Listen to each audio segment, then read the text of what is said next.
Un peu triste de quitter Taïwan, mais je dois partir, donc je vais à l'aéroport. Il y a un dernier gacha géant et je vais au pays des Pokémon, au Japon. Je prends le train et je vais dans ma famille d'accueil d'il y a 15 ans au Japon avec qui j'ai gardé contact. Il y a les premiers sakura en fleurs, c'est trop bien. Et le lendemain matin, je me réveille et il fait 9 degrés, ça caille en fait. Mais je vais quand même voir les jolies fleurs. Le parc à côté de la maison est tout fleuri et c'est très joli même s'il fait gris, donc j'en profite. Il y a des petites sculptures, il y a des trains qui passent de temps en temps, c'est tellement typique le Japon. C'est vraiment le printemps et ensuite je vais prendre un petit café où je trie mes sous parce que j'arrête pas de changer de pays. Et je vais dans les magasins d'animés où j'achète 2-3 trucs et je regarde tous les mangas qu'il y a. Je réalise que je suis enfin au Japon, il y a des gachas partout et puis je vais au parc Ueno comme tout le monde en fait pour voir les sakura en fleurs, il y a vraiment beaucoup de monde. Il y a des stands avec de la bouffe, il y a même un petit chat, et puis il y a des temples forcément, et il y a une brocante.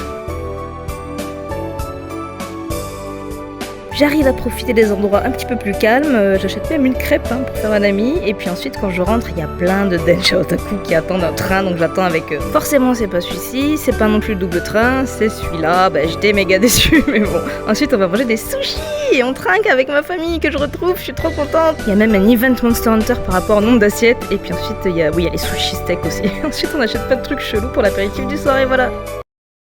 On est samedi et je suis toujours dans ma famille d'accueil, donc ils m'amènent dans un book-off parce qu'ils ont compris que j'aimais bien les trucs bizarres, rigolos et tout. Il y a plein de cartes Pokémon et il y a plein de peluches. On est à Omiya et le midi on va manger des udon avec un steak. Oui, il y a un steak haché.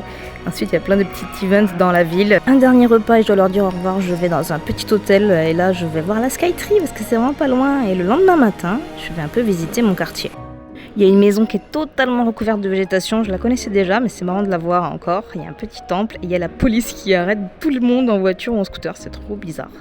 Et je vais revoir la Skytree, mais 2 jours cette fois, et même je prends mon petit déj dans le coin et je vais à pied jusqu'à la Skytree. Tout le monde fait un ami parce qu'on est dimanche, c'est trop agréable.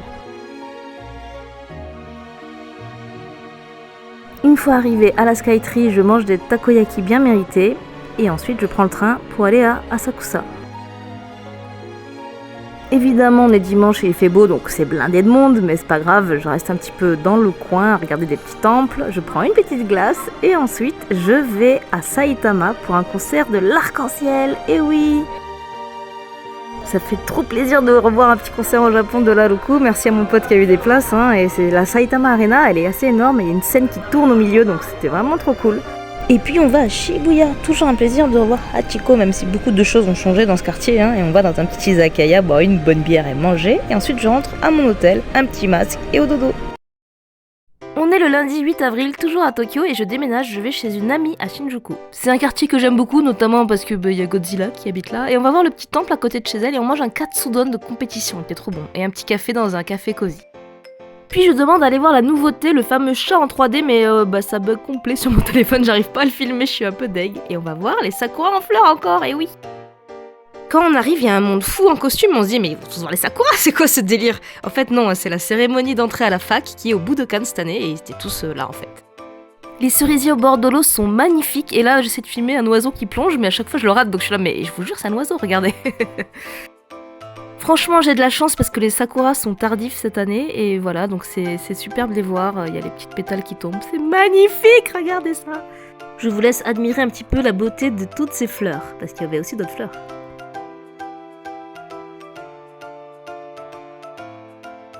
Et le soir, on va dans un izakaya typique où les gens ils crient de Irashaimase et on mange des choses trop bonnes, un petit poisson bien grillé, là, miam miam, avec du citron. Enfin, c'était vraiment hyper cool. À très vite pour la suite des aventures.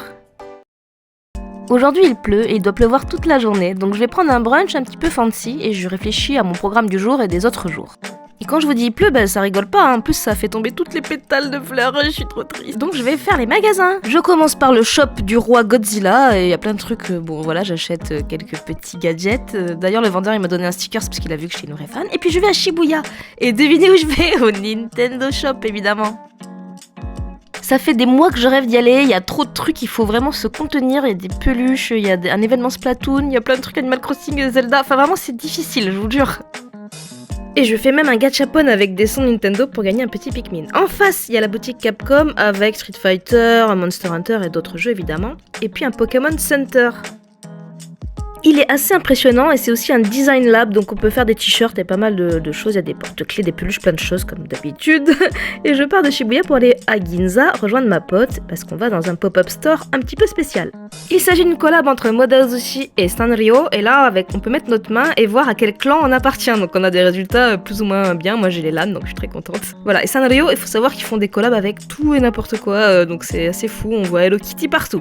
Puis on va à la mairie de Shinjuku où il y a un spectacle son et lumière, un mapping géant qui est dans le World Guinness des records en plus. Et voilà, c'est tous les soirs de 19 à 21h. Ça dure 10-15 minutes. Puis on mange des bien bonnes ramen avec un gars qui nous parle en français et en anglais très sympa. Et voilà un petit peu mon loot du jour.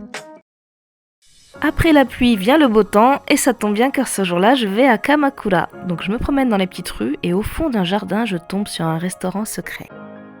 L'atmosphère est calme et les plats de saison font trop envie. C'est hyper bon, il y a des desserts aussi et du thé. Donc je me régale, puis je reprends la route direction la plage. Je suis bien contente de voir la mer sous le soleil, mais qu'est-ce que c'est que ces mouettes ? En fait, c'est totalement des corbeaux, il n'y a que des corbeaux sur cette plage. Puis il est temps pour moi de prendre le fameux train de la Enoden. Il est vraiment très connu, il est très sympa car il longe le bord de l'eau. On le voit dans l'opening de Slam Dunk, donc ici il y a trop des fans. D'ailleurs la salle d'attente pour le petit train, elle est trop bien avec des maquettes et tout. Moi j'adore, j'ai fait le stamp de la ligne pour ma petite collection dans mon carnet et puis je suis allée au magasin où ils vendent plein de trucs. Vous voyez, c'est vraiment une star quoi. Et devant la gare, il y a des petits oiseaux avec des petits habits. Et je vais sur la fameuse île d'Enoshima, donc je traverse le pont et me voilà dans la rue centrale, la rue commerçante où il y a tous les magasins et là faut pas tout acheter parce qu'il y a beaucoup de choses vraiment très trop bien.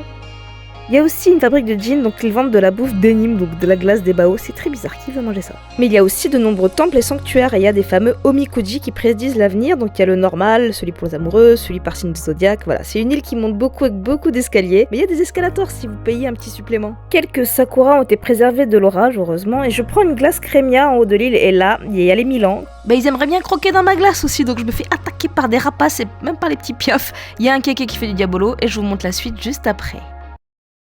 Allons maintenant explorer l'autre partie de l'île d'Enoshima, la partie que je préfère où il y a des petits restaurants, on peut voir la mer, c'est très agréable. L'île est connue pour plusieurs choses, il y a d'abord la grotte du dragon, donc là on descend, on va aller voir la fameuse grotte du dragon, et les petits rendez-vous en amoureux. Donc ça c'est la grotte du dragon, pardon. Je sais qu'elle est pas terrible, mais à chaque fois je vais la voir quand même. Donc on nous donne une petite bougie pour l'immersion, ça c'est ma partie préférée, c'est le tunnel où il y a de l'eau qui passe, j'adore. Et donc il y a plus ou moins des statues et un petit sanctuaire au fond. Et ensuite on va voir la deuxième grotte qui est la grotte Disneyland Pouette, où après une féerie de lumière on arrive enfin au dragon. Là il y avait un petit couple en date donc je les ai laissés faire et après je suis allée voir le terrible dragon lolo. Une fois je suis allée à la période de Noël, il y avait même le Père Noël au fond avec le coucou.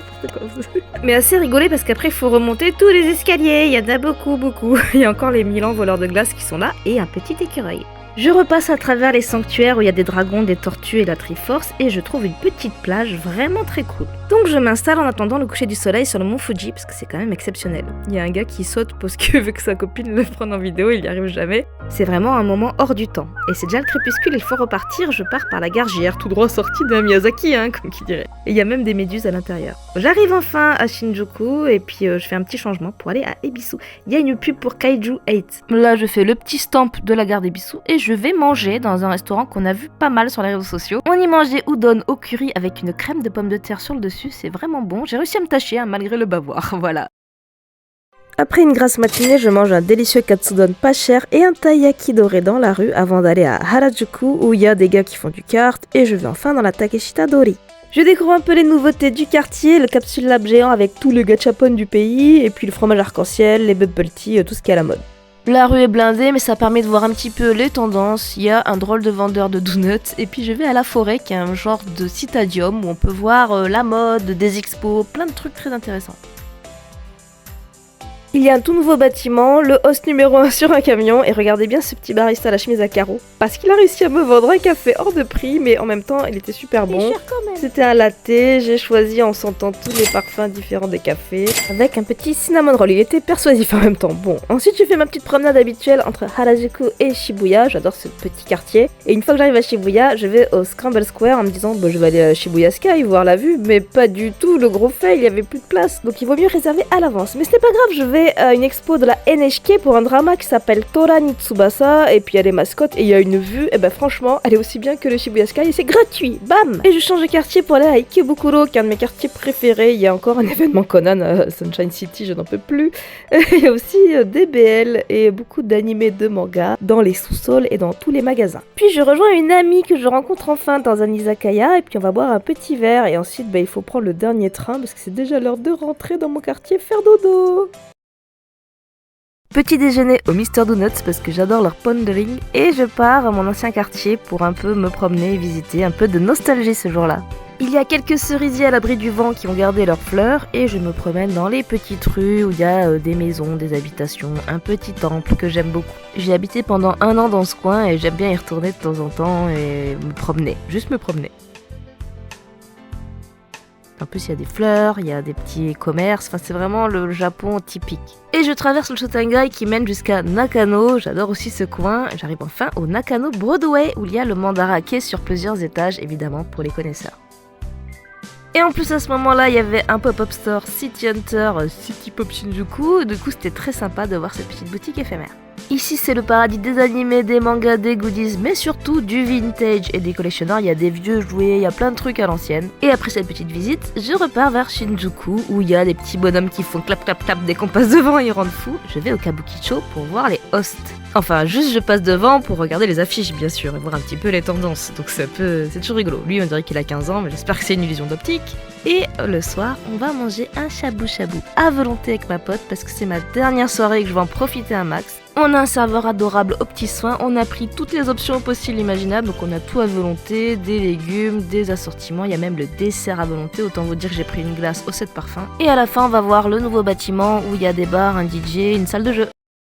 Dernière étape de ce voyage, je vais à Narita en passant par toute la campagne japonaise et je prends un dernier bon petit repas avant de prendre l'avion pour Hong Kong. Une fois arrivé après le train, je prends un taxi un petit peu sportif qui m'amène au centre-ville, là où il y a mon Airbnb. Dans mon Airbnb, il y a juste du soju et des œufs, mais il y a quand même une belle vue. Et comme c'est vendredi soir, YOLO, je sors, mais il fait 30 degrés, donc il faut que je me réhydrate. Donc je vais prendre des petits cocktails dans un petit bar trop mignon que j'ai trouvé par hasard. J'admire le barman qui travaille vraiment très minutieusement. Je prends des cocktails fancy toute la soirée et ensuite faut rentrer, il y a un peu du bordel partout parce que c'est la fête quoi. Et hop, le lendemain matin, je pars direction le pic pour aller admirer la vue. Donc je prends le tram tout moderne avec des vitres sur le toit pour aller tout en haut, parce que je vais quand même pas faire ça à pied, et en plus il fait vraiment très chaud comme je vous ai dit. Et j'arrive enfin pour voir la superbe vue sur tout Hong Kong. C'est toujours impressionnant de voir la baie et ses énormes gratte-ciel, et puis il y a des plantes assez impressionnantes aussi, et je prends une énorme boisson à la mangue et je redescends.